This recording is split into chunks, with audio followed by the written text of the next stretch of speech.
It is my great pleasure to speak to you about an amazing sailor, athlete, dancer, and human being, Karen Morch. Karen's first memory of sailing is as an 8-year-old in Toronto Bay. She's with her dad on a Tempest, dangling from the wire. She absolutely loved it. No more dance camps for her. It was off to junior club at the RCYC. I first met Karen when she would show up at laser regattas, all 5'4" of her, 115 pounds, an enthusiastic Minnie Mouse among the motley and ragged gang at the Water Rats. Later, she started sailing with her crew, Perry Camiso, in the 420. Good move, Karen. In 1979, their first year in the class, they finished second at the Canadians, qualifying to sail for Canada at the Women's Worlds in Denmark, home of her seafaring ancestors. In 1980, Karen's friend Rains Kobe introduced her to the windsurfer. It was love at first sail. The dancer in her got to move her body in new ways. Her back arm became the vang and mainsheet. Her front arm controlled the mast rake, while she angled her torso to optimal advantage, propelling her board through the wind and waves. In the summer, she taught every day at Cherry Beach, practicing her freestyle moves. Winters were spent in Australia, training in big waves and big winds. All that training paid off, with Karen winning the Windsurfer Worlds in 1983 in Kingston. There were 400 competitors from 27 countries, including 85 women. She port-tacked the fleet and won the course racing. And her dance training and athleticism dominated in the freestyle. Karen can pirouette like a ballerina and do the splits like a gymnast. This incredible photo was taken at the Worlds and first appeared in the Kingston Wig Standard.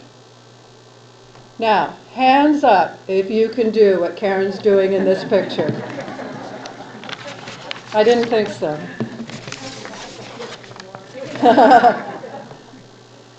In 1984, windsurfing was a demonstration event in the LA Olympics. It was different from the other sailing events in a lot of ways. While the Mistral sailors in Long Beach slid off their boards in what was described as an oil glob shit show, the windsurfers enjoyed perfect conditions in Santa Barbara. Instead of one boat per country, sailors qualified by region, in our case, Canada plus the Caribbean. And in a groundbreaking move, windsurfing had separate men's and women's events. What's more, the format was a real test of all-roundedness, with 4 events: a triangle race, a long-distance race, freestyle, choreographed to music, and the slalom. Karen finished first in the triangle and long-distance races, second in the freestyle, and 5th in the slalom to take the gold medal. Congratulations, Karen.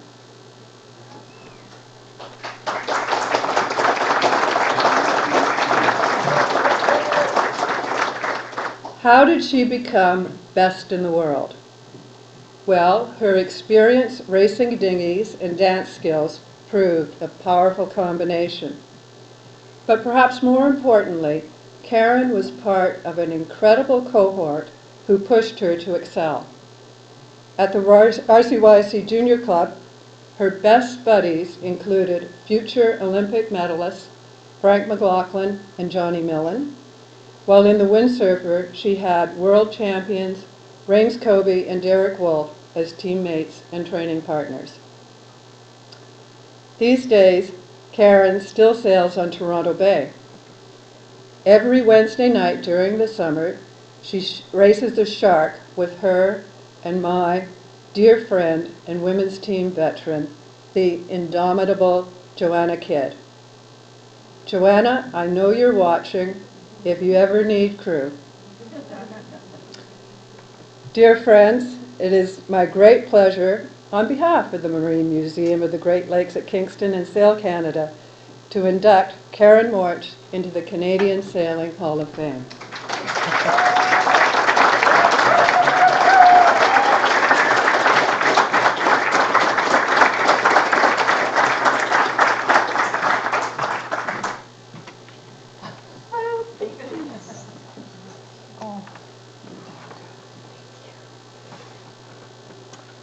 Okay, I'm going to really try hard not to get teary here, because I'm in company here of so many sailors here that I call sort of the giants of sailing in my history of being at the RCYC Junior Club. And seeing you all here today is very, very moving. And I guess we got to do theoretically this little sanitary thing now.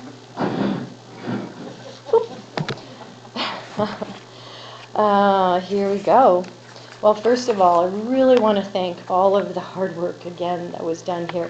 And specifically, Ron, thank you so much for your amazing guidance of all the logistics of this coming together, but also the personal support that you gave me. I appreciate it so much. So Kingston, I'm a big fan of the museum being here. This is kind of home base for me, other than down in the swampy Lake Ontario of Toronto Bay. This was the home of my grandparents. I spent a lot of time cruising here with my quite large family. I don't know how my parents did it, having 6 kids on a very 30-foot boat and sailing through the Thousand Islands. Tremendous experience for us. I taught sailing here. I sailed with Tony Snell in the Queen's collegial sailing team. I think I just missed you, Terry. I was here for 2 nationals hosted by this club, and then in the Worlds in 1983.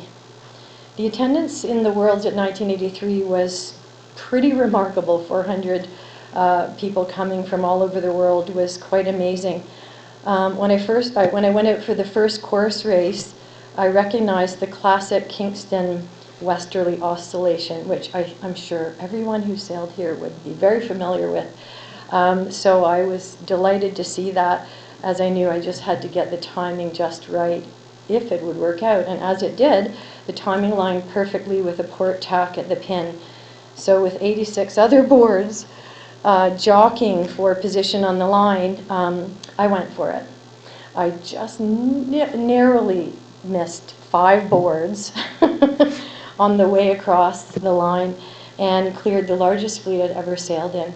So I have to say that was one of my big highs of sailing. Port tacking starts is very exciting, but in that number was extraordinary.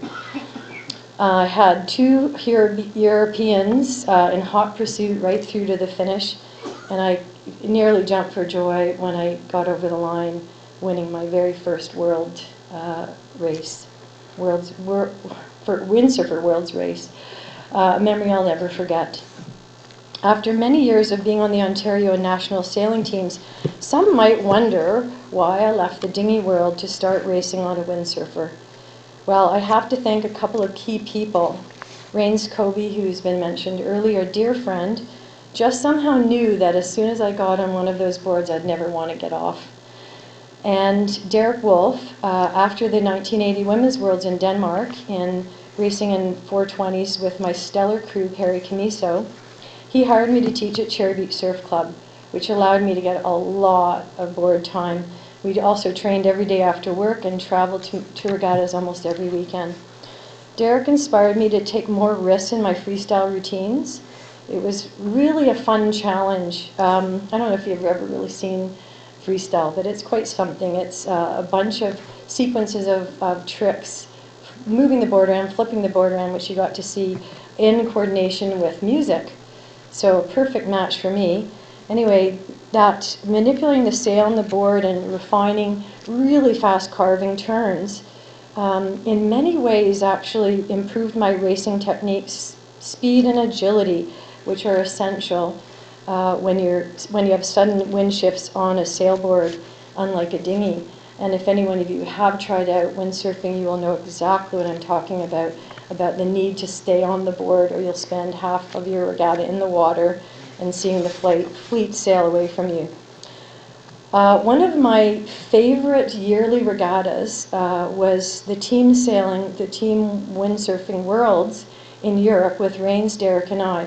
We made a fabulous team, and by our third and final windsurfing world championship, we actually tied for first in one of those painful moments where it had to be done by points. Who won the first race? And so we were second in that, but it was quite an exhilarating experience overall. Team sailing is unique to the sport. It's like having a triple match racing event. So by far, but by far the greatest honor I've had in sailing was representing Canada in the Olympics, to have board sailing for the first time and windsurfing disciplines in the Olympics. Competing in Santa Barbara was amazing. It was a reduced fleet due to the qualification by region. It was the best of the best. The final event, slalom, was in very high and gusty wind conditions, and the course racing, as it was such a small one, extremely challenging. So I managed to secure the 5th position, and as I walked into the change room after the event was over, I wondered, was that enough to still keep the gold? So in a moment, after I was in the door of the washroom, I heard a knock on our women's washroom door. I'm like, who's that knocking on our door? I opened up the door, and there was Rob Bruce, who was actually running the event on behalf of Sail Canada. And he had this greatest grin on his face, and I immediately knew that I had won. So moments after that, Frank McLaughlin happened to pop on the scene, tapped me on the shoulder as I was standing in the lineup waiting to get onto the podium. He said, "So how did you do?" I said, "Pardon the salty." But I said, "I just having won the worlds, won the gold." It was so wonderful to share that moment with him, and one that I will probably never forget. And last but not least, I'd like to say a great thank you to my parents. We have great ancestral genes in sailing, as probably most of us do have here. But I'm so grateful for Dr. Feelgood, also known as Dr. John Morch, but known more around RC as Dr. Feelgood, and my mom, tenacious navigator Sandy Morch, introducing me to sailing and being the mad, intrepid sailors, both on the race course and in their amazing adventures from all over the Great Lakes up to Alaska, Haida, the Pacific Northwest, right down to the Baja, and decided that they would sail all the way to New Zealand just because they could. Anyway, well, I thank them very much, as they continue to be a great inspiration to me and to so many others. Thank you, Mom and Dad, for all your love and support. And thank you all for being such extraordinary sailors that I can model after. Thank you.